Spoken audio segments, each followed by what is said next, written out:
சொல்லுங்க தோ. டூயட்ல இருந்து என் காதலி. காதலே நீ உயர்ந்தா இந்த மழையும் கொஞ்சம் குழையும்.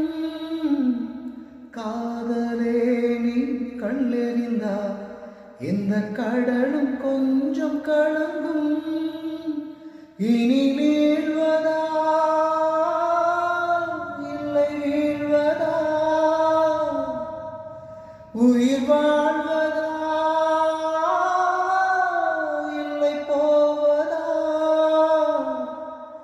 அமுதென்பதா விஷம் என்பதா, உன்னை அமுத விஷம் என்பதா. என் காதலே என் காதலே என்னை என்ன செய்ய போகிறாய்? நான் ஓவியம் என்று தெரிந்தும் நீ என் கண்ணிரண்டை கேட்கிறாய்.